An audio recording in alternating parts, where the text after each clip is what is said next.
another question. Okay. So, how many phases are in the menstrual cycle? Do you know? Well, I'm not a woman, so enlighten me. So there's 4 stages of the menstrual cycle, okay? Ovulation, I'm going to go in order. Menstruation, follicular, ovulation, and the luteal phase. During which of those phases can a woman be pregnant? Can she get pregnant? Which of those phases? During ovulation. And luteal, yes.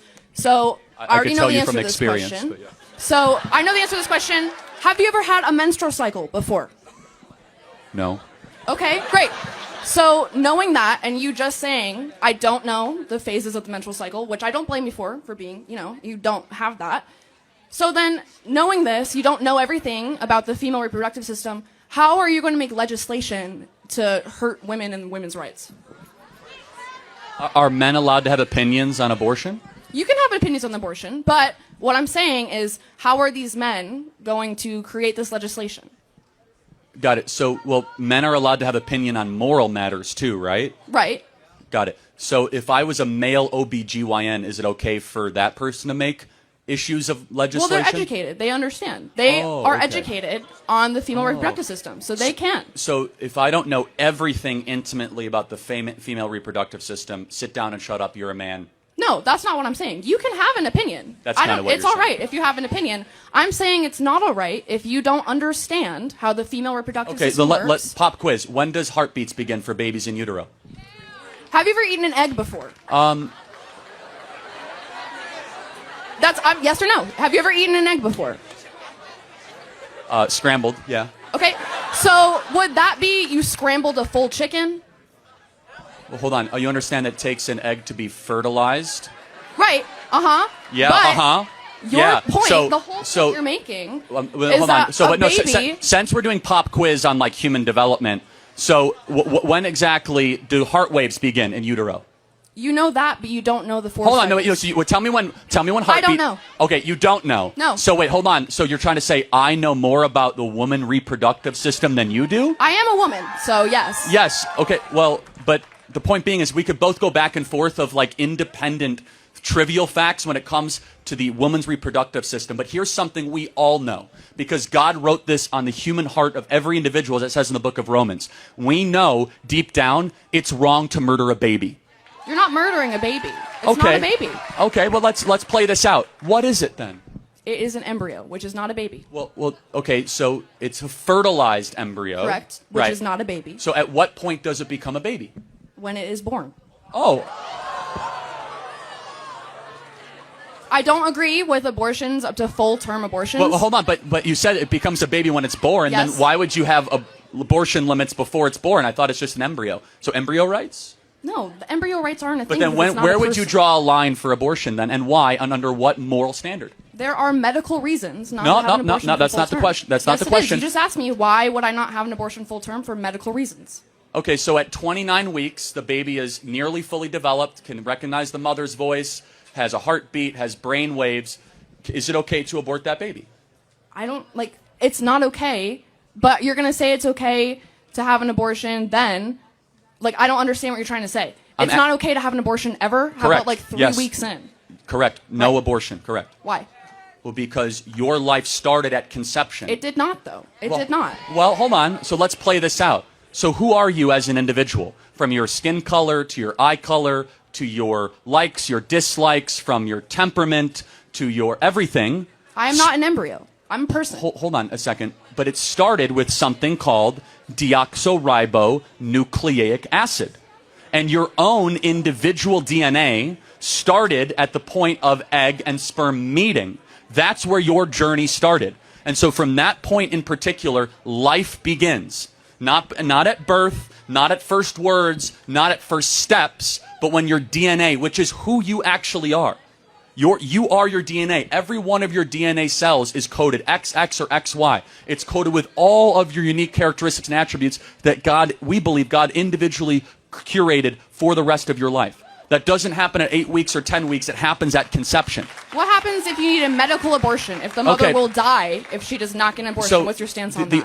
The only place where medical abortion is necessary is before 20 weeks, which is incredibly rare. What if she will die? What if the mother will die? Hold on a second. So let's take for example, like this is a very important question. Let's say it's 27 weeks, okay? And the mother will die. Why shouldn't, you could agree, why don't we just have the baby delivered by cesarean section? You know what a cesarean section is, right? Yes. What is a cesarean section? A C-section? Yeah, why wouldn't we just put the baby out by C-section instead of terminating it? Because if the mother will die, it's not safe to do that. You remove the baby. I understand. Threat removed. I know what a C-section is. But it's actually safer than an abortion. So every time they say, this is for you guys, they say, oh, you need to have abortion for medical reasons. Respond, then have a C-section. What if you're not able to have a C-section? What if you are on your deathbed, you need to have an abortion right now? Well, again, but... And it's illegal. You can't, so you have to die. First and foremost, C-section is safer, C-section is quicker, and a C-section saves both lives. A C-section The baby is already dead, you just said. No, but even... No. Hold on a second. You're saying if the baby's already dead, then it isn't even an abortion, right? Then you're talking about a removal of a carcass, which is a completely different medical operation. So you're saying that's okay if you're having... If you're If you're removing a carcass of a baby, that is not an abortion. By definition, it's the same process. No, it's completely different. During an abortion, they actually inject the spinal fluid with cyanide poisoning as the baby squirms and tries to find its mother, and it is gasping for air of life. Have you ever watched an abortion? It is one of the... Yeah, actually I have. And I encourage every human being to watch one to know what you are fighting against. Because when you see abortion, you will have your life will be changed. That we allow the massacre of 1.5 million babies a year under the guise of woman reproductive health. We are allowing babies every single year to just say, you know, we're going to discard them. Why? Oh, they're smaller. They're not humans. You're using dehumanizing language saying, oh, it's an embryo. No, that's a baby. Made in the image of God, deserving of protection. What do you do with those children once they're born into a bad household? So now we've transitioned to, like, what do you do with the kids? Right. Glad we're past the other part of the argument, okay? What do you do with them? You know there's twice as many people on the adoption waiting list than there are abortions every single year? And they're still on the list. So you want to send a child into an orphanage? Well, is that what you want for a child? Is that a good life for a child? No, I'm not advocating that. In fact, I'm advocating to make it easier to be able to adopt, number one. Number two, there's no such thing as an unwanted child. Number three, it is never right to justify the mass elimination or termination of people under the guise of saying they're unwanted. That's how we get Auschwitz. That's how we get the greatest horrors of the 20th century. Those people are unwanted. So you're comparing abortion to the Holocaust? Absolutely, I am. In fact, it's worse. It's worse. It's really not. I don't think it is. It's 45 million babies. It's nearly 8 times worse than the Holocaust. What's the moral difference between a small baby in the womb and a grown Jew who was killed at Auschwitz? What's the moral difference? One is older? Is a person? What species is the baby in the womb? It's a human, but therefore they should have human rights. No. They should have human rights. I do not agree. Oh, so small humans, no human rights. Grown humans, human rights. It's not a small human. It's an embryo. You just said it was a human species. It's not a living human child. Wait, it's not a what? It's not a child. But it's not a living child. It has a heartbeat. It has brain waves. That does not make it a child. But tell me when it becomes a child, then. I already told you, when it is born. Again, so under every other objective definition, you see, guys, how quickly the pro-abortion arguments fall apart with just the slightest questioning? But our position is one rooted not in feelings, not in personal autonomy, but one in biological consistency and reality.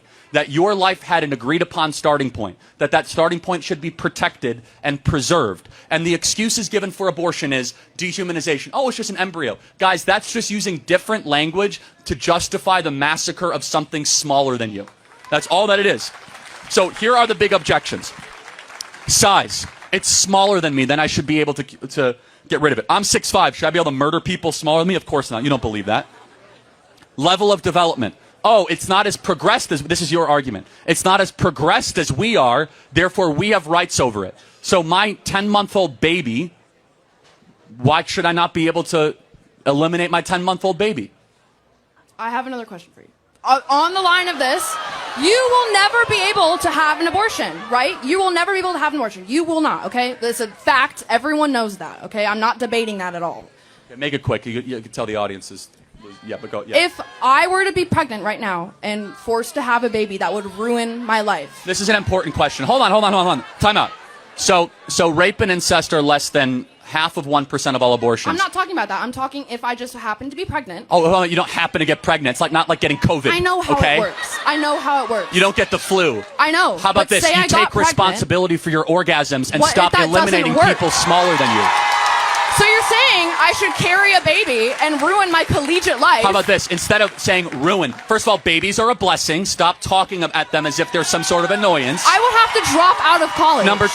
Number two, if you play certain games, you win certain prizes. If you're going to go have sex... So you're saying I should drop out of college to support my child instead of supporting my life? I'm saying if you're going to engage in coitus, in the practice of having children, you might end up with a baby. So know that. And guess what? You don't need to have sex before you get married. It's not like showering. It's not like eating. Are you married? Yes, with 2 beautiful children. Wow, good for you. I could tell you're not married. Yeah. Thank you for your time.